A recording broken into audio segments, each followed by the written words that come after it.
I love vaginas. I love women. I do not see them as separate things. Women pay me to dominate them, to excite them, to make them come. I did not start out like this, no. On the contrary, I started out as a lawyer. But in my late 30s, I became obsessed with making women happy.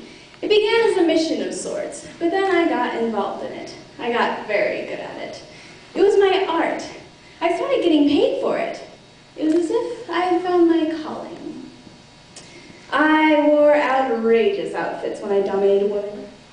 Lace and silk and leather, and I used props, whips, handcuffs, rope, and dildos. There was nothing like this in tax law. There was no excitement, no props, and I hated those blue corporate suits. Although I wear them from time to time in my new line of work, and they serve quite nicely. And there were no props in corporate law, no wetness, no dark, mysterious foreplay, no erect nipples, no delicious mouths, but mainly, there was no moaning. Not the kind I'm talking about anyway. This was the key I see now, the thing that ultimately seduced me and got me addicted to making women happy. When I was a little girl and I used to see women in the movies making love, making strange orgasmic moaning noises, I used to laugh. I got strangely hysterical. I couldn't believe that big, outrageous, ungoverned sounds like that came out of women. Then when I was 10, I had to pee really badly once on a car trip.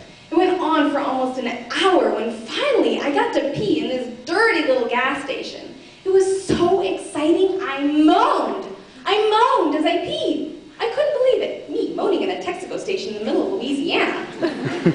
I realized right then that moans are connected with not getting what you want right away, but putting things off.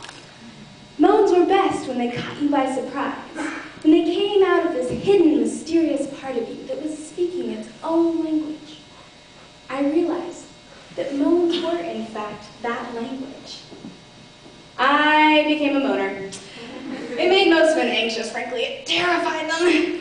I was loud and they couldn't concentrate on what they were doing. They'd lose focus. Then they'd lose everything. We couldn't make love in people's homes. The walls were too thin. I got a reputation in my building and people stared at me with contempt in the elevator. Men thought I was too intense. Some called me insane. I began to feel badly about my moaning. I got quiet and polite, made noise into a pillow. I learned to choke my moan, hold it back like a sneeze. I began to get headaches and stress-related disorders. I was becoming hopeless, and I discovered women. I discovered that most women loved my moaning, but more importantly, how deeply excited I got when other women moaned, when I was responsible for other women moaning. I made love to quiet women, and I found this place inside them, and they shut themselves in their moaning. I made love to moaners, and they found a deeper, more penetrating moan. It was a kind of surgery, a delicate science, finding the tempo, the exact location or home of the moan. That's what I called it. Sometimes I found the moan over a woman's jeans. Sometimes I snuck up on it, off the record, quietly disarming surrounding alarms and moving in. Sometimes I used force, but not violent, oppressive force, more like dominating, I'm gonna take you someplace.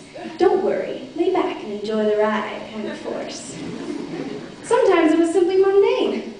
I found the moan before things even got started, while we're eating salad or chicken, just casual, just right there, with my fingers.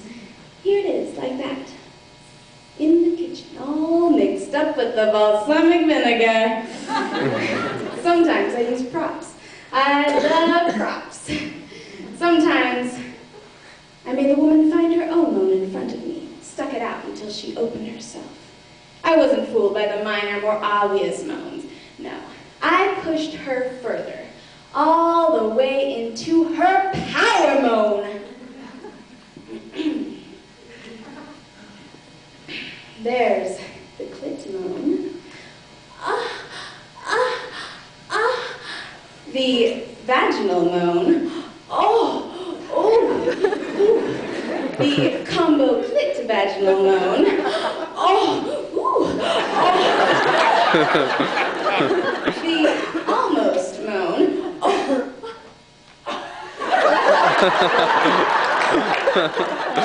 The right on it moan.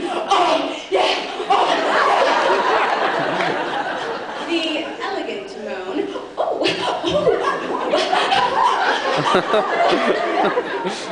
The gray slick moan. Ah, oh, yeah.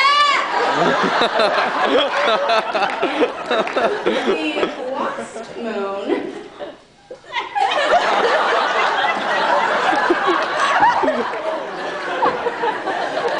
The Jewish moan. No, oy vey. The African American moan. Wash it, wash it, wash it. The Irish Catholic moan. Oh, give me. The mountaintop moan. The baby moan.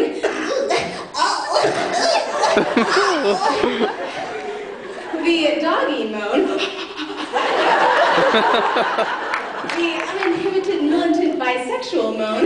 Oh, yeah, oh, yeah, oh, yeah. The machine gun moan.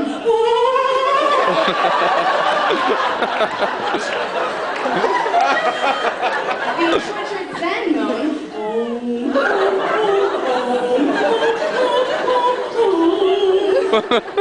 The diva moan.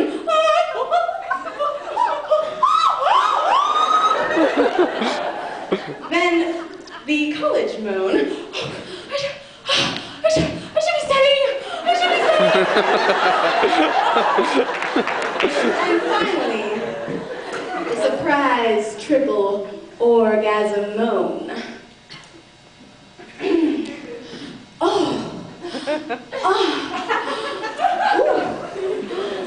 Oh.